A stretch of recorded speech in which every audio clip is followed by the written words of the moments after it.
Hey guys, this is Stuart and I'm super excited to be doing this video for you today. I'm on my way right now to a local cafe. Well, I'm going to have a beer to meet one of our members, Mr. Dan Holloway. And I'm particularly excited about doing this video because Dan's actually been with us for less than a year.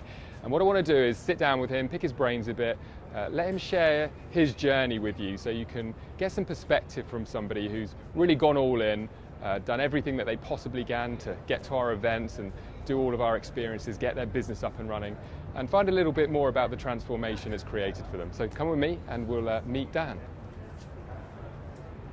Hey buddy. How you doing? Good man, how you doing? Yeah, good man. Good to see you. You got the beers ready? Yeah, I got a nice beer ready. Local Bosal natural Toronto beer. So do you fancy a try? Yeah, let's give it a whirl. Perfect.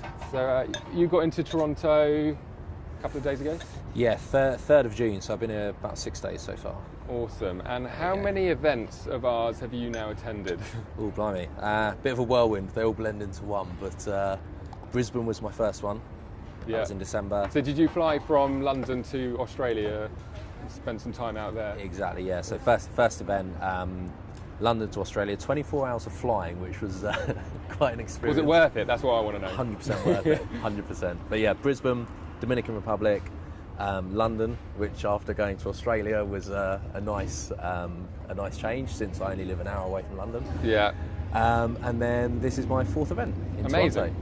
All right, so that's enough of the small talk. Let's just get straight into it. Sure. I want to know more about what brought you to the community in the first place. Tell us, when did you get started with us? It was September the 10th, 2016. Okay, so less than a year ago, the point of this video. Yeah. And what brought you to us? How did you come across us in the first place? Sure. So I was in a career in corporate software sales, and I was earning really good money. So I was getting success in my career, but I was working 70 hours per week.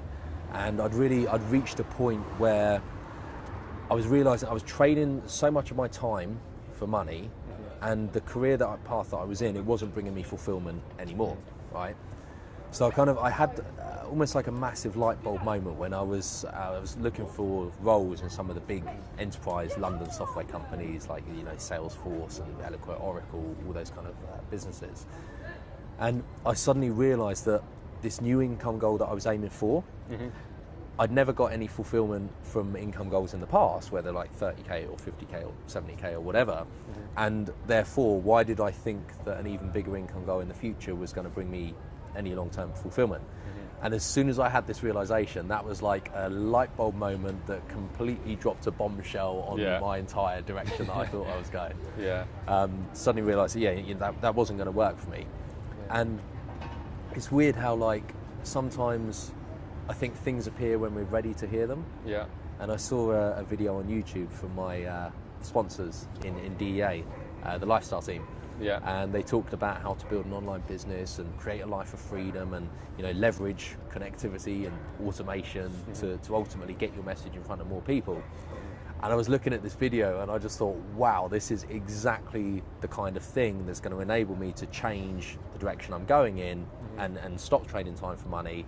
And so for me, that was really the turning point. It was reaching that point of realizing that, I'm not going to reach fulfillment working 70 hours per week for someone else, understanding that it was possible to create what I wanted to create, and then really just taking that leap and just getting involved, and then the rest is history. So awesome. So tell me a little bit about the leaving your job. You'd done that just before finding us, had you, or as the point of finding us? Like that must have been quite a big move. Like for most people, the fear of not having a job is one of the most feared things. So give us some perspective around that. Why did you walk away from the job that you were in, that you were clearly sort of doing quite well in? Yeah, I mean that was a big decision, and you're right. The fear of doing that is something that takes quite a lot of, I suppose, confidence to face that and overcome that. And it was really the point was I handed my notice in 10 days, I think, before I found SFM. And I had 4 different business ideas that I wanted to pursue. All of them, funnily enough, were actually to do with either marketing or sales or potentially online. So it's just to give a rough idea, what sort of business models were you thinking of? What sort of businesses were you thinking about? So I was looking at a business development agency, because I've been in sales for 10 years. Before finding the community and DEA. Yeah. So you were thinking of setting up your own agency, providing consultancy services, that kind of thing? Yeah, so like lead gen, so maybe Yeah. building a team of internal prospectors, cold callers, that kind of thing. Yeah. I was thinking of maybe a marketing agency where I'd essentially find suppliers of marketing services or products, and then I'd go to business owners and almost provide like a consultancy type advice, that was one. I was looking as well at potentially e-commerce, so doing business in that way. Any particular product ideas? I was throwing around a few ideas. Yeah. I mean, I had golf is a passion of mine. I love golf. Okay. Any good? Well, not as good as I'd like to be. Oh, come on, I want some facts. What's your handicap? Oh, 21. Oh, okay, so you're terrible, basically. Yeah, exactly. Not going to lie. I do enjoy it though, and I love it. And there's times in my life where I've not played it as much as I wanted to. So I thought, would I go into a business in golf, something like that? Yeah. But essentially, when I saw the video on YouTube and I got involved in DEA and the community, I was one by one knocking off each of those different business ideas, and it got down to the business development agency versus do I go for the community and DEA? Sort of affiliate marketing. Affiliate marketing, yeah, exactly. And I think there was a point. I can't remember exactly what call it is, but I remember from getting involved with the community again and again and again on a consistent basis, and really starting to understand exactly what it was all about. There was a point when it was like the penny just dropped, and I thought, you know what, this is what's going to cover all of the different things that I want out of my future. I started to get clarity about where I wanted to get to, how I was going to get there, and that was when it just became easy. It was when I say easy, I don't mean easy because it takes hard work, but I mean the decision was easy. That it makes sense. A lot of sense. Yeah. So a lot of people coming in, and I know this from years and years and years of people coming and joining our training programs. They're dealing with some sort of fear that they need to overcome, whether it be whether they can do it, and if it's going to be too risky to start a business, whether it be something like you, where it's like, is this going to be my opportunity to get out of the 9 to 5, or if it sounds of it like me, at the 8 to 7. Yeah, pretty much. And also skepticism, like is it not just fear, but that combined with, hang on, this stuff that I'm hearing is so different to what I've grown up to know. Working a job, time for money, like you've said a few times. Talk about that. Was there any skepticism at all, or not at all, or? Yeah, no, actually was. I was pretty skeptical when I first started, and when I think back on that, I find that quite surprising, because I know now that, generally speaking, skepticism is coming from a fear-based place, right? It's like we're protecting ourselves against, getting ripped off or going down the wrong path or something. So we want to be defensive against it.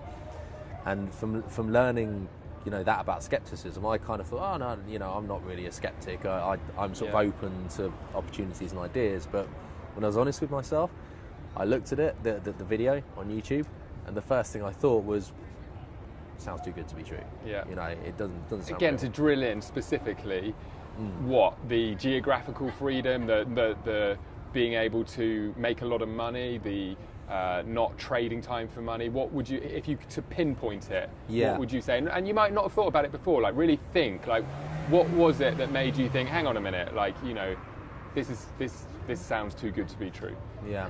I think it was really a combination, because the video, it was from specifically two people called Gerard and Merrily, who obviously from the Lifestyle team, and they were in a beautiful back garden in Western Australia, and they were talking about the idea of running a business from anywhere in the world as long as you got a laptop and an internet connection.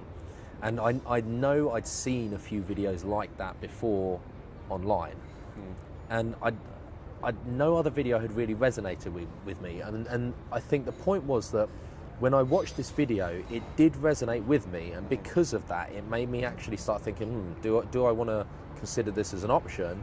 And that was when the skepticism came up, because I was almost imagining myself going into that situation. It became more of a real idea, and off the back of that, I'm thinking, well, could you really just run a business from anywhere, anywhere in the world. Yeah, I think one of the key things, and I think this is really important to share from a perspective of, I think there's a fine line between skepticism and pessimistic. Yeah. And there are some people that will never help themselves and never overcome, the idea that there are other options than the 9 to 5 or trading time for money in a corporate job and everything else. I think it's very healthy to be skeptical, but it's always interesting to me because I was skeptical when I first came across the whole online business model. And similar to you, it was just, I think the thing that I was most skeptical about is that just sounds so good. Like being able to work from coffee shops, have my laptop, internet connection, and not have to get in a car and commute or do public transport or anything else. So definitely relate to that. Once you'd gone through the first module, if you can remember, it was it wasn't not too long ago. Yeah. Once you'd gone through the first module, what was your biggest epiphany in terms of, hang on, I'm going to start to take these guys seriously and look at this education properly? Yeah, so it was module 1 where I started being more the skepticism completely disappeared, because I started thinking, right, well, I felt that I was smart enough to judge whether this was a real opportunity or not. And in module 1, you start getting a much more of an insight into what the community is about, how DEA is going to help, how the processes of list building and online marketing and building your website and all this kind of thing, how it all comes together. And it was so transparent that I could tell that it was real. It wasn't just like smoke screens and hype and all that kind of stuff. It was so going through module 1, it might have changed now, but at the time when module 1 was live, you had a video of they walked into your office and you had Britney Spears or something playing. Yeah. And that's an older one, but I know the exact video. Yeah. And it was. It's kind of cheesy. Yeah. And it made me smile. I was like, oh, that was cheesy. But I remember like the build up to that, and right after that, there was another video in the module where you were speaking on. I don't think it was on stage, but it was in a private sort of room with a bunch of people, and the way that you were coming across live while presenting to people, I was like, right, okay, I get it. Yeah, this is real. This makes sense. I think for me, the thing that changed, and you might relate to this, is when I understood the process of selling online, and I understood that I could apply that to other people's products as an affiliate, or I could apply it to do customer acquisition. It just made sense, and I think that is something that either just people resonate and make sense with, or they don't. But ultimately, what you're saying is the epiphany was, I can learn how to sell stuff online. Yeah. All right, so now what I want to do is I just want to dial it up a notch, and I want to start off by first of you sharing, how life is today. The freedom that you now have, the fact that you've not had to go back to the corporate world. Yeah. You're working for yourself, you're making a good living online. And then I want to revert back after that, though, to some of the challenges and really what it has taken you to get to this point in your first year. Yeah. Not everybody achieves the kind of results and success that you have in the first year, and I think it'd be really helpful to give a really honest perspective on what it has taken. Yeah. So first of all, what's life like now, in comparison to where it was before? In comparison, I mean, it's such a different contrast. And I sometimes, it sounds so cliche, but I sometimes almost have to like pinch myself to, I still do, and I'm like 10 years down the line. Well, okay, that's good to know. It's probably not going to stop then. But it's just, it's such a contrast. And I look at my friends, from when I was in that kind of corporate rat race and that lifestyle, and they're all still doing the same thing, obviously. And it's just like, it's so hard to explain because everything is different. It's like it's not like you've maybe changed one part of your life. Like, for example, you've worked out and you've got more in shape, and you can go, "Oh, life's better now because I'm more ripped and feel better about myself." It's bigger than that. It's like your mindset about everything changes. Your business, the way you feel about yourself, the confidence that you have in yourself, just through understanding yourself better through the personal development. And all of that, really, all of the success that you can get off that, and all of the things you can enjoy, like the travelling and the meeting people and all of that kind of thing, that's really, I think, an extension of who you become as a result of going through this process. So short answer to your question is my life is utterly different in every way. I'm eternally grateful for it. I wake up every morning and, I'm just thankful for the way that things are now. I'm not saying that like everything's all sunshine and rainbows, because of course life still has challenges, but the point is that we're with dealing with challenges on a very different level to where we were before. So to bring it onto the challenges side, again, it's not easy. Like, if you're going to live, as you know a lot more than me, if you're going to live this kind of lifestyle, it takes a commitment. Like, you have to decide that you're going to do whatever it takes to make this happen. And I feel like when I look at my journey versus someone who maybe doesn't get the same sort of results in the same sort of time, I think a lot of it really boils down to that commitment and that decision that, I'm going to do whatever it takes. I want to get that result, and therefore I'm going to do what's necessary to become that person. And any kind of transformation is hard. Like, it's seriously hard. You've got to really work on it. You've got to create habits that are so vastly different from everything that you've done before. So when I was saying that every area of my life is different, that's because I've worked on every area of my life, and that's a serious commitment. It's hard work, but the rewards are worth it. If you had to summarise the thing that you've had most fear around to get to where you are right now, what would it be? That's a great question, because I think that moves depending on where you are. So one of the first fears that I faced, and I think everyone faces in this, is financial. It is maybe fear of judgment as well. What are other people going to think when you get started in affiliate marketing or online business? Building a business takes money. It takes investment. You're not going to build a business for like $29 or something that's absurd. But sort of reaching that point where you decide, I'm going to go down this path, and then you've got to overcome the financial hurdle to get to that, to spend money on marketing, to spend money on education, to spend money on surrounding yourself with people who are achieving the results that you want, community, all this kind of thing. That's the first challenge. How did you overcome that? So I have a philosophy that I've talked about at live events a couple of times, and that is, what would you do if you were 10 times bolder? So the way that I've always overcome fear, and it kind of started in this journey, it started there at the financial. It was a question I'd ask myself, what would I do if I was 10 times bolder?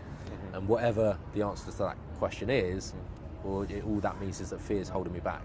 So my way of overcoming fear would be to identify it is literally just fear, and then I would just say out loud or in my head, just do it, just do it, just do it, just do it, just do it, until I get sick of hearing myself say that and I go and take action. And so ultimately, the fear, first of all, financial, then judgment, but all of these things, the more you make progress, through the modules and more specifically on a broader sense, just develop yourself, the more fears you can overcome, because you have that level of belief in yourself. So I think biggest fear, difficult one to answer, because it's No, absolutely. I mean, similar to you, I actually have this same sort of thing where I always ask myself, if I achieved what I was looking to achieve, and let's say in 2 years' time from now, and I'm that person who's achieved that, whether it be lifestyle freedom or financial freedom, made my first million, whatever, driving the car that I've always wanted to drive, being able to provide the support for my family that I would always be able to provide, what would that person say to me at that point of, should I do it or shouldn't I? What advice would they give me? And I always think about, what's that future person, what's that future Stuart going to say? So it's kind of similar to what you're saying. It's like, what would I do if I was 10 times bolder? All right, so finally, if somebody is getting started, and you mentioned a moment ago, one of your fears was financial, and another of your fears was judgment. Whether it be friends or family or anything else. What advice would you give somebody in terms of that perspective of, the fear of judgment? Have you got any? So fear of judgment is, so the way that I see it is when we're overcoming, or when I was overcoming fears, it was almost like a threshold, right? So if my desire to achieve the result was, let's say, higher than the fear that I had to overcome, well, I knew that I was going to overcome it, because this is more important. And so with fear of judgment, I think the way to overcome fear of judgment is to get crystal clear about what you want to achieve and why you want to achieve it. And once you know that, and you're tapped into how important that is to you, if you have the philosophy of, look, there's nothing on this planet that's going to stop me from doing this. The idea that someone might judge you or criticize you or something like this, it suddenly starts to disappear. Yeah. It's not that important anymore, and we'll often, I think, when we're not focusing on what something really means to us, or we're not really clear about what the fear is in the background, it becomes like this great big thing that will make a serious issue in our minds. So I'd say for someone looking to overcome fear of judgment, get crystal clear about what you want to achieve and why you want to achieve it. And if it is important to you, genuinely, sincerely important to you, then you've just got to overcome that fear of judgment. You just do it. Anyway. Yeah. Yeah. And it becomes a lot easier to do it once you reach that point. Awesome. All right, finally, this is the last thing. If you had to choose one word that summarised the journey, the experience, and where you're at right now, what would that one word be? So many words, Stuart, that I could pick. Awesome. Well, on that note, awesome, man. It's been great to have this chat with you. Thank you, my friend. Look forward to seeing your continued journey 100%. in this entrepreneurial world that we're all in. Absolutely. Thank Cheers, you, Stuart. man. Nice talking to you. No worries, man.